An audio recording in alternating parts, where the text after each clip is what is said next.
What's up, guys? I've been gone for a minute, but let me tell you, we got some exciting news for Ark Survival Ascended. I've just been busy with ASA, working on a lot of stuff, running boss fights, grinding for the tribe, being busy with school, being somewhat inactive here and there, but it's been a grind, and I just wanted to bring you this insane news kind of about cryopods. This is crazy. I'm going to read through it, and then I'm going to give you my 2 cents on each topic. So first thing that said was cryopod and cryofridges are now a level 50 unlockable engram. When a cryofridge is placed, they take 5 minutes to activate. A cryopod can only be released within range of an active cryofridge set to 3,500 meters currently.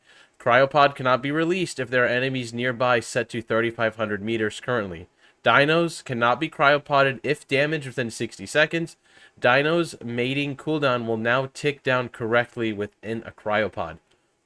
So let's talk about this, because this is, as a PvP player, this is super exciting, and I think I was more on the side that they were never going to rebalance cryopods because it's wildcard, but it looks like all my friends that were saying that surely they're going to rebalance them were right, and if I made a bet, I owe them.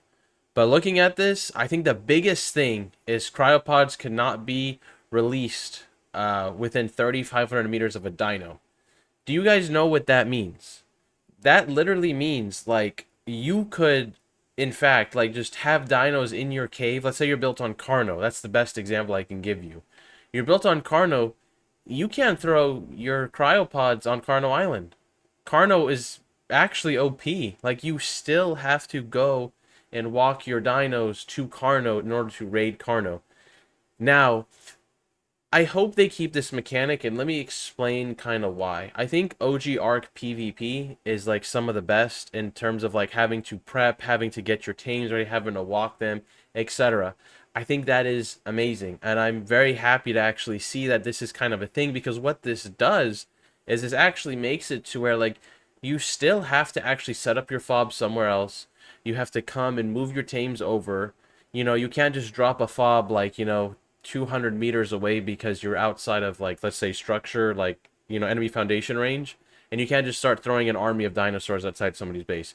You can't start throwing a dinosaur army of turtles into somebody's water tunnel, like for Carno, for example. Or you can't throw 100 bassies at easy underwater. Now you literally have to go set up somewhere else and swim their asses all the way over there.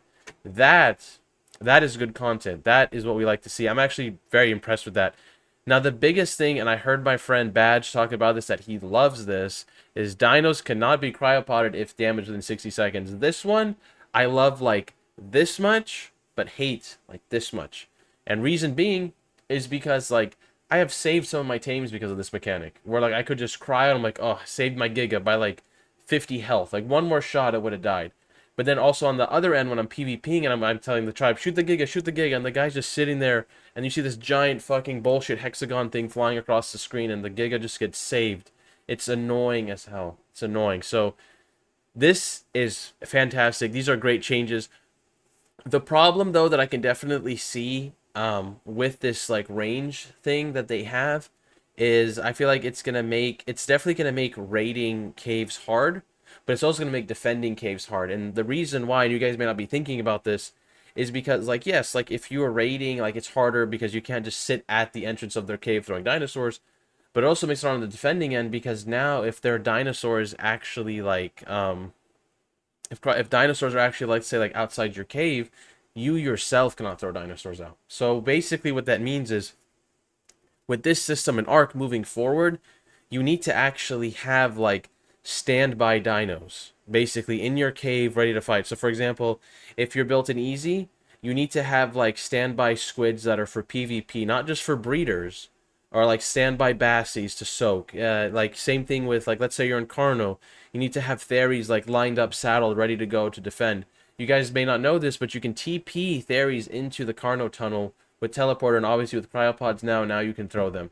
Or for example, like, if you're defending, let's say, Pack Cave, like, you're gonna have to actually have, tames ready to defend the entrance in the cave. It's not like before where you could keep all your defense tame in a fridge and you could just throw it and then attack. So this is definitely going to shake up the meta. This actually has me very excited. I think the only thing that will probably really get changed is the range. I think the range is very excessive. I wish I was recording and I was talking to my friend, but basically that range is like It's nuts. Like basically think of like 3,500 meters as like blue ob to like basically pillar. That's kind of the range you're looking at roughly. So imagine that's how far you have to be to throw a dino out on an enemy server. Me and my friends were joking. We were like, "Oh, we just gotta put Perlovias all over the map, bury them. No one can throw tames on our server." So I'm pretty sure it'll get adjusted. I definitely think they should keep this mechanic. I think it's a very good mechanic, and I think it should stay. So we'll see. I think something else that they should do too, and you guys might hate me for this, is I think they shouldn't allow your dinosaurs to gain experience in the cryopod because I think that also makes raiding a lot easier. Same thing, because like with pocket gigas, it's easy. You raise the fridge of gigas. I remember at one point, like on Fjord, I had like a cryo fridge and a half of 100% imprinted gigas. They would just sit in there, and I would throw them out, and they would have like 57 levels ready to go. And I could giga fight anybody. I was like ready. So again, I hope that's a mechanic they change because I think having to sit there and level up your tames with the grinder is important for PvP. And the biggest thing that I hate about Ark is PvP became kind of like who has the most dinos. It didn't really become skill. It's just like, hey, how many more dinos can I throw at your base? So anyways, guys, I'll catch you on the next one. Sorry I've been gone for a minute, but I promise our content is coming. Peace.